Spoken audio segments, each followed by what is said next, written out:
first of all, these are really critical reality checks. I've heard the United States. You can just go ahead and build it out. There's like 4 or 5 bullets there.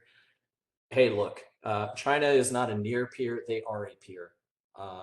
They are not a pacing challenge. We are trying to figure out how to catch up to them as in a lot of domains.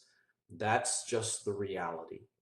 They are on a mission, and that mission is that they seek to overturn the liberal international order, or whatever you want to call it. They intend to put the United States, our friends, partners, and allies, into a position and status of subservience to the Chinese Communist Party. Um, they have used the post-Cold War time period to pursue and achieve generational leaps in technology over us. And that's just a fact. Uh, I'm not going to get into the argument about, how did we end up here and whether engagement was a bad thing or a good thing. It doesn't matter. We are where we are right now. Another fact is what China is not only undergoing their economic growth is slowing now, but they went through a massive period of economic expansion. They also used that money to conduct the world's largest, fastest peacetime military expansion in history. And this includes between the United States and the Soviet Union. They have gone so far, so fast, so quickly. I would argue they're doing it for a reason. And we probably are going to find out that reason pretty soon. At the same time, when you think about our cyber forces, our information warfare forces, our cyber mission forces, they remain wedded to legacy approaches. They have yet to fully internalize new operational concepts such as persistent engagement or defend forward. The old ways of thinking, they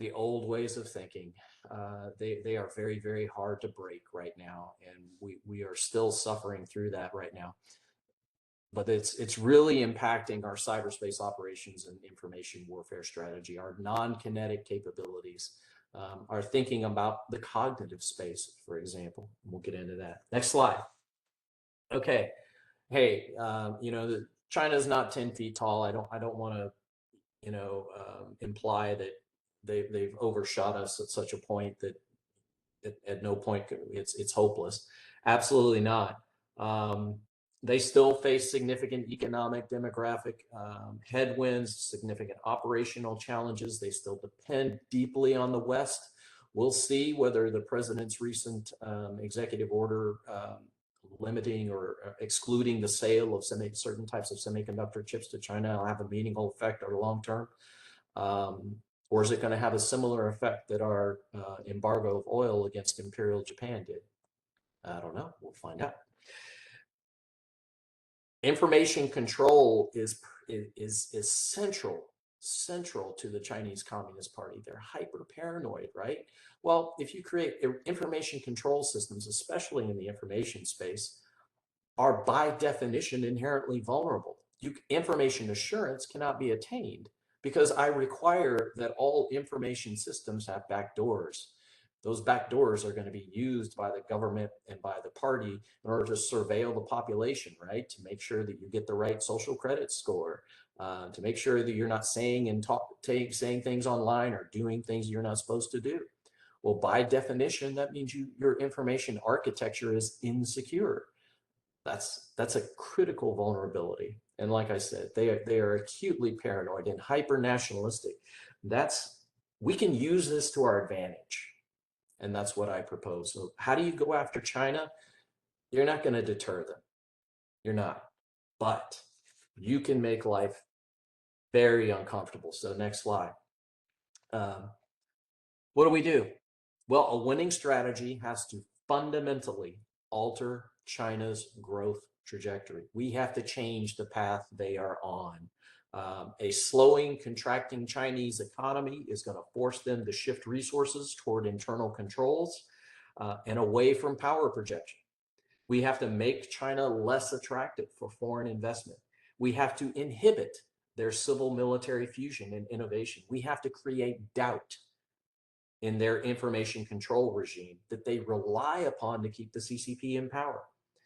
deterrence concepts like like denial, punishment, or integrated, whatever that is, those are insufficient to alter China's trajectory. They will continue to grow in power.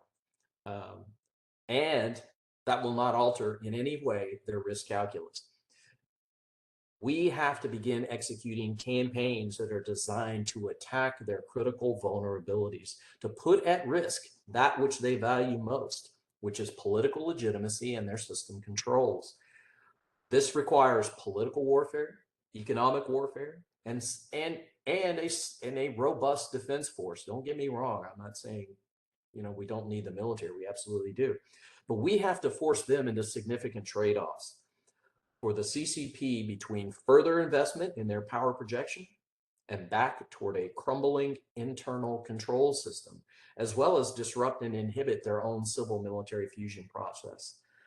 The fact is that cyber-enabled campaigns are best employed here. They can be narrow, rather than using cyber as a means to simply deliver kinetic effects non-kinetically. I'm arguing that we should be using cyber campaigns in order to achieve larger strategic effects.